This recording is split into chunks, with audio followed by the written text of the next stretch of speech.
বাংলার নবাব, বাংলার নবাব বলা হয় যাকে, ক্রিকেটের রাজা সাকিব আল হাসান।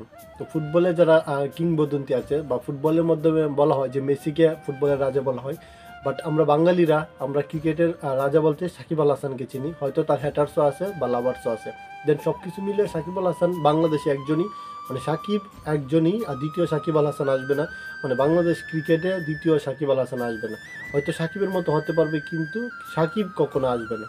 হ্যাঁ, এটাই বাস্তব বা এটাই সত্য। তো সাকিবকে নিয়ে কথা বলবো। সে হচ্ছে যে আমরা সবাই জানি যে বিপিএল শুরু হতে যাচ্ছে। সেই বিপিএলে সাকিব আল হাসান ফরচুন বরিশালের হয়ে খেলে। বাট এখন কোনো দল বা সে এখনও শিওর না যে খেলতে পারবে কি না, বা ফরচুন বরিশালের কমিটি যারা আছে তারা এখনও বলতে পারে না সাকিব কি তাদের সাথে যুক্ত হবে না হবে না। বাট ওইদিকে বিসিবি, ফারুক আহমেদ, তিনি নতুন বিসিবির ভারপ্রাপ্ত মানে সভাপতি, মানে পাপন ভাই যাওয়ার পর সেও বলতে পারে না, মানে সাকিবের কথায় সে কোনো কিছু জানে না। সাকিব বললেই প্রশ্ন এড়িয়ে যায়, মানে সাকিবের কোনো কিছু বলতে পারে না। 2 মাস পর চ্যাম্পিয়নশিপ ট্রফি আইসিসির ইভেন্ট শুরু হতে যাচ্ছে, সেই জায়গায় সাকিব অংশগ্রহণ করতে পারবে কি পারবে না ওইটাও কেউ জানে না বা কেউ বলতে পারে না, বা বিসিবির সভাপতি ফারুক আহমেদ উনি বলতে পারেন না।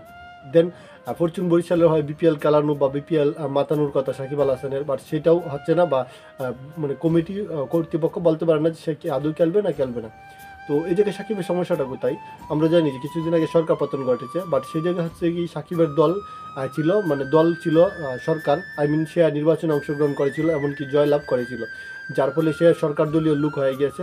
সেই প্রেক্ষিতে সে ছাত্র জনতার পক্ষ নিতে পারে নাই, সরকারের পক্ষে নিয়েছিল, যার ফলে আমাদের সাধারণ জনতা সাকিবের উপর খেপেছে এবং কি সাকিবের নামে বিভিন্ন রকমের মামলা দেওয়া হয়েছে। শুধু সাকিব না, মামলা সবার নামে দেওয়া হয়েছে। বাট সবার ক্ষেত্রে আর সাকিবের ক্ষেত্রে এই জায়গায় একটু ভিন্ন রকমের চিন্তা ভাবনা থাকা দরকার। যারা মামলাগুলো দিয়েছে তাদের মানবিক বোধ বা মানব বোধ বলতে কোনো কিছু নাই, কারণ সে একজন বাংলাদেশের ক্রিকেটার, মানে বাংলার নবাব, যে আমাদের ক্রিকেটের মাধ্যমে আমাদের এই ক্ষুদ্র দেশটাকে সারা বিশ্বের দরবারে তুলে ধরেছে। হ্যাঁ, সাকিব আল হাসান এই ক্রিকেটের মাধ্যমে আমাদের দেশকে, বাংলাদেশকে সারা বিশ্বের দেশে তুলে ধরা হয়েছে। আমি কিছুদিন আগে একটা ভিডিওতে দেখেছিলাম যে একটা মেয়ে জিজ্ঞাসা করতেছিল একজনকে, যে ইউরোপ কান্ট্রিতে একজনকে জিজ্ঞাসা করতেছিল আর ইউ বা তুমি কি বাংলাদেশকে চিনো, বাট সে বলে বাংলাদেশকে চিনে না। বাট যখন বললো যে সাকিব আল হাসানকে ছিল, তখন বললো যে ইয়েস ইয়েস ইয়েস হ্যাঁ, সাকিব আল হাসান, সাকিবের দেশ বাংলাদেশ। তো দেন আমরা কতটুকু বাঙালি জাতি, আমরা নিজেদের সম্পদকে, আমাদের নিজেদের জিনিস নিজেরা চিনি না, অন্য দেশের মানুষ চিনে, মানে আমরা আমাদের সম্পদ ধরে রাখতে পারি না বা আমাদের সম্পদকে আমরা আগলে রাখতে পারি না। এটাই বাস্তব বা এটাই মানে চিরন্ত সত্য। তো আমরা বাঙালি জাতি হচ্ছে নিকৃষ্ট জাতি।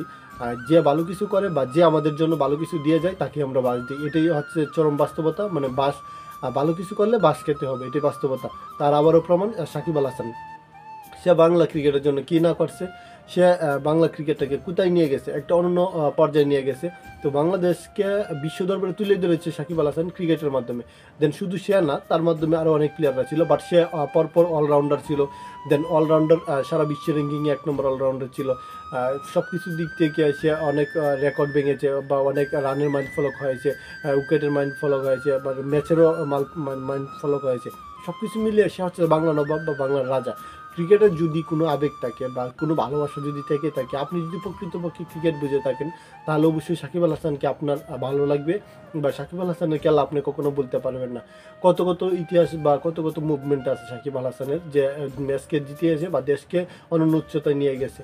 তো সব কিছু মিলিয়ে সাকিব যেটা করতে পারবে, কোনো স্ট্যাম্প লাথি দিয়ে ভাঙ্গা, আম্পায়ারের সাথে বেয়াদবি করা বা অন্য দেশের প্লেয়ারদের সাথে চোখ রাঙিয়ে কথা বলা, বাট ওইটা শুধু সাকিবই পারে আর সাকিব আল হাসানই পারে।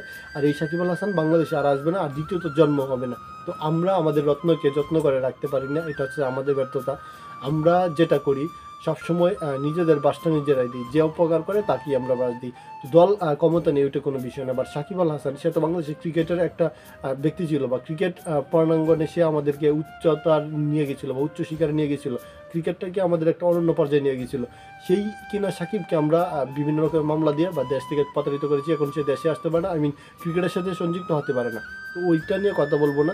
বিষয় হচ্ছে এই যে সে একজন ক্রিকেট প্রেমী, যে যেটা করে সে সেটা না করতে পারলে অন্যরকম একটা কাজ করে বা মাথা কাজ করে না, এটাই বাস্তবতা।